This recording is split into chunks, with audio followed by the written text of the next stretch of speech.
Welcome back to Jerusalem Dateline. World Jewish Congress President Ron Lauder called on Palestinian President Mahmud Abbas to quench the violence.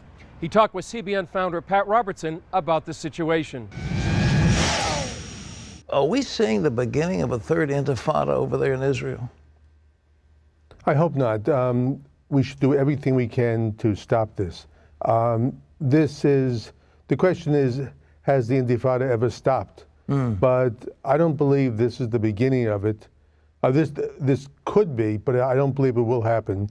And the fact is, we must do everything we can now, both Israel, Palestinians, and the world, for example, to stop this and to say we must do everything we can for a two-state solution. Well, Mahmud Abbas has called for the shedding of Israeli blood, and they quote, the filthy feet of Jews can't be any longer on the Temple Mount. I mean, he's not exactly trying to make peace, is he?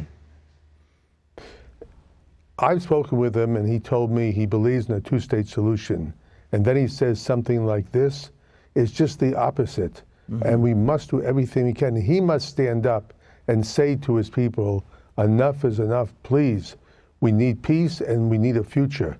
And for him to give a speech at the UN talking about the Oslo Accords and saying that they're no longer valid is, again, counterproductive. The fact is that the Palestinians must understand that the future, their future, depends on this two-state solution, and everything that's being done is against it. Well, I understand that the Israelis, Bibi Netanyahu and others, have offered them concessions, extraordinary concessions, but based on some kind of bilateral treaty. Now they have gone directly to the UN to say you must force a solution on Israel whether they like it or not. Now, is that going to go down well with the Israeli people?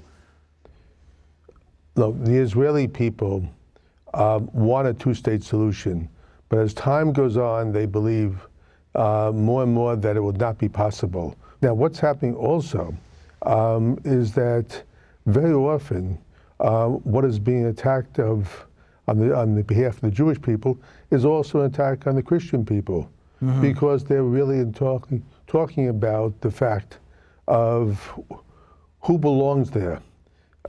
This is a Jewish, Christian, Muslim place, as well as must be all three. We must all live together. That is the critical question, and the leaders have to be able to do it. Particularly the Palestinians, they must be able to say, enough's enough. And when children go out and kill because they want to be martyrs, what does that say? And when Abbas gives a speech about one child being killed, executed, and then it turns out the child is in a hospital, an Israeli hospital being treated, what does that say? We must do what we can. But also, I was watching MSNBC this morning, and it says, Jewish extremists cause problems. And you read in certain papers, 2 Palestinian youths killed. They don't say that these are terrorists who stabbed somebody 15 times. And the fact is, we must understand that this is a question of people being incited to create violence. You know, I met several times with Yasser Arafat, and Arafat didn't want peace. He got money from the other Arabs by causing trouble, and the original Intifada was his deal. I mean, he had everything that was, every concession Israel could possibly give him, and he still wanted to fight. And I wonder if the leaders feel the same way as he did. Well, I must tell you, I've never met with Arafat, but I have met with Abu Mazen, and I will say to you that he's told me he wants peace, he wants a two-state solution, and he would like to find a way to do it. The question is, sometimes there are outside forces that push him to go one way or the other. The real aspect is, if he was able to stand up and say, I want peace, I want to be able to find a way with Israel, it would change dramatically the whole scene. But when he gives a speech at the UN talking about getting rid of the Oslo agreements and changing things, it doesn't help. Pat, can I say one more thing? Yes. I've been fighting strongly about talking about what's happening to Christians in the Middle East. They're being killed, they're being pushed out of their homes, and we hear nothing about it.